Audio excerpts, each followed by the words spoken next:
Praise lord. ప్రభునందు ప్రియమైన సహోదర సహోదరులందరికీ నా హృదయపూర్వక వందనములు తెలియజేస్తున్నాను. మీరందరూ ఎలా ఉన్నారు? బాగున్నారా? మీరందరూ బాగుండాలని ఆరాధన ప్రార్థనని జ్ఞాపకం చేసుకుంటున్నాను. ఈరోజు మీ కొరకు దేవుని వాగ్దానం, కీర్తన గ్రంథము 106వ అధ్యాయం 3వ వచనం. న్యాయము ననుసరించువారు ఎల్లవేళలా నీతిని అనుసరించి నడుచుకుని వారు ధన్యులు. ప్రియులారా, దేవుడు ఈరోజు కూడా ఒక చక్కని వాగ్దానంతో మనతో మాట్లాడుతున్నాడు. అదేమిటనగా, న్యాయం అనుసరించువారు నీతిని నడుచుకుని వారు ధన్యులు అని. అవును ప్రియులారా, దేవుడు న్యాయమును ప్రేమిస్తాడు, దేవుడు నీతిని ప్రేమిస్తాడు. కనుక ఆయన బిడలమైన మనము మన జీవిత ప్రయాణంలో మనకి అనేకమైన సవాళ్ళు ఎదురొస్తూ ఉంటాయి.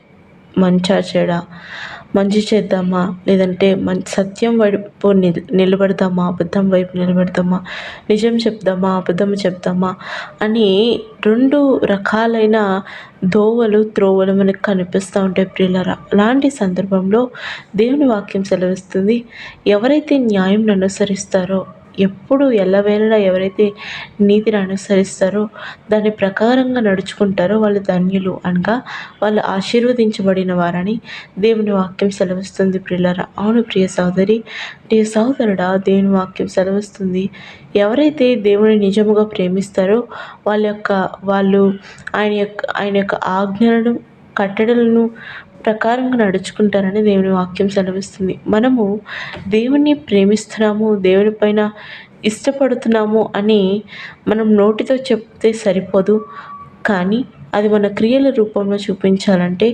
మనము మన జీవితం అనే ప్రయాణంలో శోధనల గుండా సాతానుడు అనేకమైన శోధనలు మన ముందుకు పంపిస్తూ ఉంటాడు.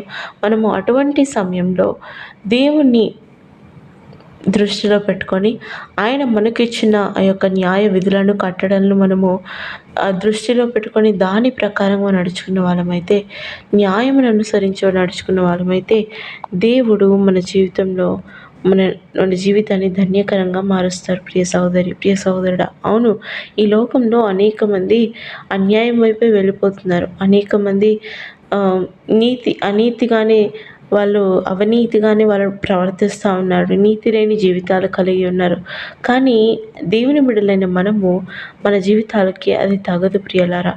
మనము ఎల్లవేళలా కష్టం వచ్చినప్పటికీ, నష్టం వచ్చినప్పటికీ, అవమానం వచ్చినప్పటికీ న్యాయం వైపే నిలబడాలి, నీతిని అనుసరించి నడుచుకోవాలి ప్రియులారా. ఎందుకంటే దేవుడు చెప్తున్నాడు, ఎవరైతే నీతిమంతులో వాళ్ళకి పరలోక రాజ్యం ఉంటుందని. మనం నీతి కలిగి నడుచుకోవాలంటే దేవుని యొక్క ఆజ్ఞలను, కట్టడలను మనము అనుసరించిన వ్యక్తిలో అయితే, దాని కొరకే మనము నిలబడాలనుకుంటే మనము దేవుని యొక్క దృష్టిలో న్యాయమును అనుసరించి, నీతిని అనుసరించి నడుచుకున్న వ్యక్తులమవుతాం, ఎంతో ధన్యులవుతాం.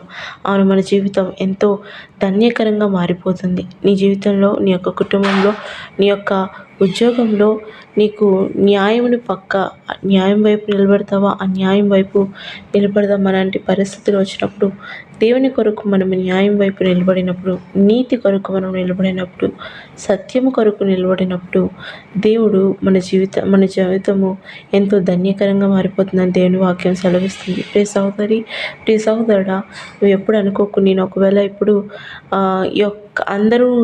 అందరూ తప్పు చేస్తున్నారు, అందరూ తప్పు ద్రోవాలో వెళ్ళిపోతున్నారు, వాళ్ళకి ఏం అవ్వట్లేదు, నేను కూడా వెళ్తే ఏమైపోతుంది, నేను కూడా తప్పు చేస్తే ఏమైపోతుంది, నేను కూడా ఆ యొక్క అన్యాయంగా నడుచుకుంటే ఏమైపోతుంది, నేను కూడా నా నీతిని కాసేపు వదిలేస్తే ఏమైపోతుందని నువ్వు ఒక క్షణికకాలమైన ఉపశమనం కోసము, సుఖభోగాల కోసము నువ్వు నీ యొక్క నీతిని, న్యాయాన్ని, దేవుని యొక్క ఆజ్ఞలను నువ్వు పక్కన పెట్టేసినట్లయితే దేవుని దృష్టికి మనం విరోధంగా మారిపోతాం. దేవుని దృష్టికి విరోధముగా మారిన ఎడల మన జీవితంలో దేవుడు మన పట్ల కలిగి ఉన్న అనేకమైన ఉద్దేశములు మనం కోల్పోతాం. కనుక దేవుని వాక్యం సెలవిస్తుంది, ఎవరైతే న్యాయం అనుసరిస్తూ, నీతిని అనుసరిస్తూ నడుచుకుంటారో వాళ్ళ జీవితము ఎంతో ధన్యకరంగా మారుతుందని. ప్రియ సహోదరి, ప్రియ సహోదరుడా, నీ జీవితంలో న్యాయం వైపు నిలబడడం కష్టంగా ఉందేమో, నీతిని అనుసరించి నడుకోవడం కొంచెం కష్టంగానే ఉందేమో, అయినప్పటికీ సత్యము కోసము, న్యాయం కోసము, దేవుని యొక్క దృష్టిలో నువ్వు పరిశుద్ధంగా జీవించడం కోసం నువ్వు న్యాయ విధులను ప్రకారంగా నువ్వు నడుచుకున్నట్లయితే దేవుని నుంచి నువ్వు గొప్ప ఆశీర్వాదాలు పొందుకుంటావు. ఎలాగైతే యోసేపు జీవితంలో ప్రతి క్షణంలో న్యాయము వైపే, సత్యము వైపే, పరిశుద్ధత వైపే, నీతి కలిగిన జీవితం, ఒక నీతిమంతుడిగా ఎలా జీవించాడో ఒకరోజు తనని దేవుడు దేశం యొక్క ఉన్నత స్థలములలో నిలబెట్టాడు. ఈరోజు నువ్వు ఎటువంటి పరిస్థితుల్లో వెళ్తున్నావో నాకు తెలియదు, కానీ నువ్వు నీ జీవితంలో న్యాయంగా నీతిగా నడుచుకున్నట్లయితే నీ జీవితాన్ని దేవుడు ధన్యకరంగా మారుస్తాడు. అవును అన్నట్లయితే నాతో పాటు ప్రార్థనలో ఏకీభవించు. ప్రేమ కలిగిన తండ్రి, మహోన్నతుడా, నీకే వేలాది స్తోత్రములు చెల్లించుకుంటున్నాం. అవున తండ్రి, నీ కొరకు న్యాయము కలిగి, నీతి కలిగి అనుసరించి మేము నడుచుకున్నట్లయితే మా జీవితము ధన్యకరంగా మారుతుంది. మేము ధన్యులమని మాకు మీరు చేసిన వాగ్దానములు బట్టి వందనములు నా తండ్రి. అవున తండ్రి, ఈ లోకంలో, ఈ పాపిష్టి లోకంలో అయ్యా మేము సత్యము కొరకు నిలబడాలంటే, న్యాయం కొరకు నిలబడాలంటే ఎంతో కష్టం అనిపిస్తుంది.